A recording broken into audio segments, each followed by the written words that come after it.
माँ के आंसू। राधा बहन का इकलौता बेटा अमेरिका में रहता था। एक दिन राधा बहन का किराएदार कहता है, अरे माँ जी अकेली बैठी रहती हैं, बेटे के पास क्यों नहीं चली जाती? अरे कैसे चली जाऊं, नई नई शादी हुई है, अभी तो थोड़ा बहू के साथ समय बिताएगा, तभी तो दोनों के बीच समझ बढ़ेगी ना।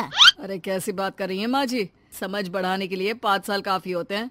5 साल की शादी को कोई नई शादी नहीं कहता। हाँ वो तो है, आया था पिछले साल उसका फोन, पूछ रहा था कैसी हो, पर अब तो काफी साल हो गए, कोई फोन भी नहीं आता। तभी फोन की बेल बजती है। लो 100 साल की उम्र है, आ गया मेरे मयंक का फोन। अच्छा कैसे पता कि ये फोन उसी का है? अरे कैसे पता नहीं चलेगा, माँ हूँ मैं। अरे रहने दो माँ जी, 1 साल से जिसका फोन नहीं आएगा वो अब क्या करेगा? होता भी वही है, फोन पर मयंक है। कैसी हो माँ? अरे बेटा तेरी आवाज सुन ली, अब तो मौत भी क्यों ना आ जाए, बहुत याद आती है बेटा। माँ मैं वो ऑफिस में था। अच्छा माँ, वो रीना बोल रही थी कि तुम अकेली रहती हो इंडिया में, वो ठीक नहीं है। अब बुजुर्ग भी तो हो रही हो, अकेले पकाना खिलाना, वो चाह रही है कि अब तुम यहीं आ जाओ, हम लोग साथ रहते हैं ना। राधा बहन की आंख से पानी गिरने लगता है, वो कुछ नहीं बोल पाती। माँ हेलो, सुन रही हो ना माँ? हाँ बेटा तेरे साथ रहूंगी, सुबह शाम तुझे देखूंगी, और क्या जीवन में है तेरे पापा के जाने के बाद। तभी बीच में बेटा माँ को रोक देता है। हाँ हाँ ठीक है माँ, तो मैं आता हूँ अगले हफ्ते तुम्हें लेने के लिए। राधा बहन को तो मानो बुढ़ापे में किसी ने पंख दे दिए हो, उड़ी जा रही थी पूरे मोहल्ले में। अरे वो मयंक आ रहा है, अब तो अमेरिका जा रही हूँ मैं, वहीं रहूंगी। अच्छा है मौसी, आपका जीवन देखकर तो मुझे भी रोना आ जाता था। कोई बात नहीं मौसी, देर से ही सही सब अच्छा होने वाला है अब। राधा बहन दौड़ दौड़ कर सामान ला रही थी। अरे इतना सामान तो 2 साल में भी कभी नहीं खरीदा जो 2 दिन में लिए जा रही हो मौसी। अरे बेटा आ रहा है ना अमेरिका से। अच्छा, तो पकवान बनाने की तैयारी चल रही है? हाँ बिल्कुल, उसको बेसन के लड्डू बहुत पसंद है। रात भर भूनना तलना ये सब प्रोग्राम चलता रहता है राधा बहन के घर में। और फिर वो दिन भी आ जाता है जब बेटा घर आता है। कौन? माँ मैं मयंक। ये घर का क्या हाल बना रखा है, न सफाई न धुलाई, कैसा लग रहा है ये घर? घर तो ऐसा ही था बेटा, हमेशा से, बस तू थोड़ा कमजोर लग रहा है। क्या हुआ बेटा?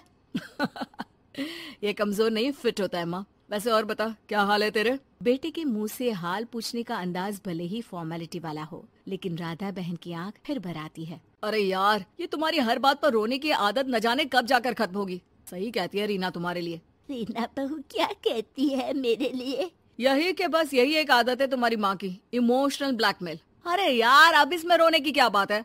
ना कुछ नहीं, बहुत दिन बाद तो घर आया ना तो क्या रोएगी? हाँ क्यों? अच्छा ये ले, तेरे लिए रात भर बैठकर ये बेसन के लड्डू बनाए हैं, और ये अचार तुझे बहुत पसंद है ना? पसंद है नहीं माँ, पसंद थे।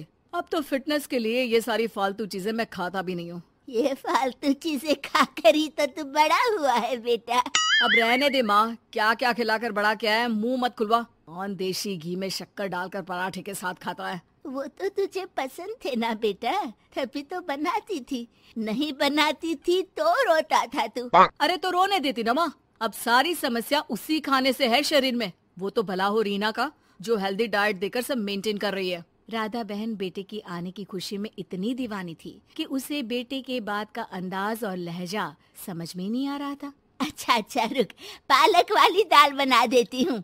रहने दे माँ, मैं होटल से ऑर्डर कर देता हूँ। इतने साल बाद होटल का खाना, माँ के खाने की याद नहीं आती थी।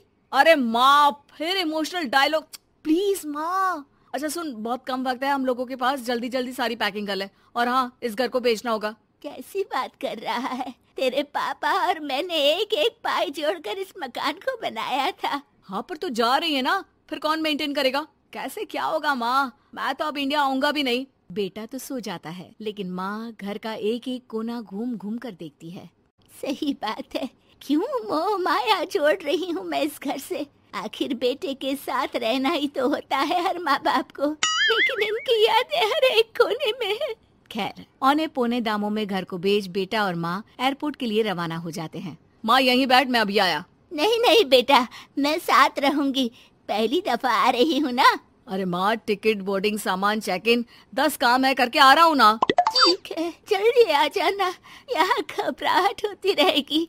बेटा माँ को समझाकर चला जाता है। माँ बैठी रह जाती है लेकिन बेटा आता ही नहीं। एयरपोर्ट के लोग बताते हैं कि इस नाम का लड़का तो कब का अमेरिका की फ्लाइट लेकर उड़ चुका है। माँ किसी तरह अपने बीके हुए मकान में ही आ जाती है। मुझे कुछ दिन रहने दो, पता नहीं क्या हुआ, हो सकता है कोई मजबूरी हो बेटे की। नया मकान मालिक कहता है। अरे माँ जी, कमरा तो मैं आपको दे दूँ, पर भाड़े का क्या? पति की पेंशन भी है भैया। ठीक है, आप आराम से रहिए, लेकिन एक बात बताइए, आप किसी रिश्तेदार के घर क्यों नहीं चली जाती? अरे कैसी बात कर रहे हैं आप, मेरा बेटा कभी भी आ सकता है। अगर मैं उसे यहाँ नहीं मिली तो